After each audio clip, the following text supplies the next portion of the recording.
So what I tend to do in that situation when it happens during a launch or something like that, where I need to be really on focus, is, okay, how can I get myself back engaged with the launch? And if my only focus is how many sales are coming through, well then, yeah, that's going to be an emotional roller coaster, right?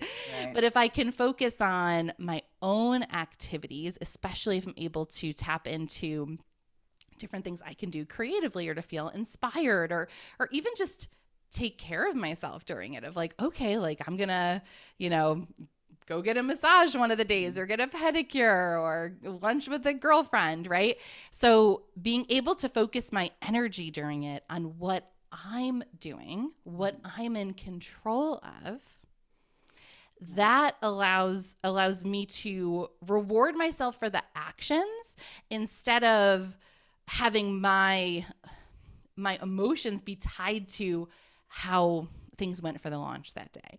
Specifically speaking, with an online launch, which is probably a very different business model than most of the people listening, but not every day is going to be the same with it, right? So some days there's going to be a lot of sales. Some days there's going to be no sales. There tends to not be any sales for several days in the middle of a launch, right?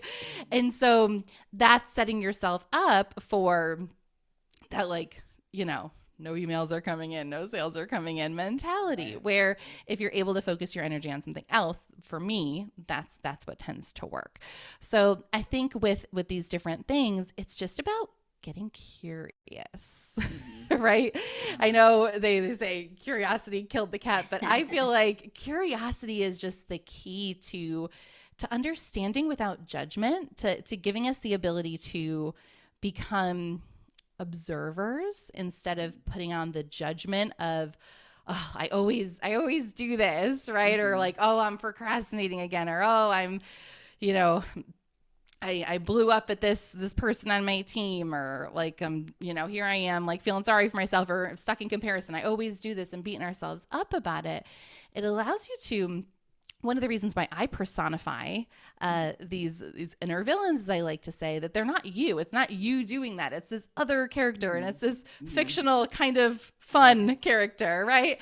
Is because, one, it brings it's a little bit light, and it also allows us to step into the observer mode, where we're not judging ourselves, we're not blaming ourselves, but we're able to acknowledge what's going on, and then hopefully be able to use our more logical side of our brain to get through it, and to start to see how we can support ourselves. Because listen, before I started this business, when I first started the business, I hired a coach, and I remember saying to her, and it reminds me of what you were saying a little bit, but I remember saying to her, like, I swear I'm normally such a confident person. I'm like, I don't know, and I felt so vulnerable. I felt so much imposter syndrome with starting my business.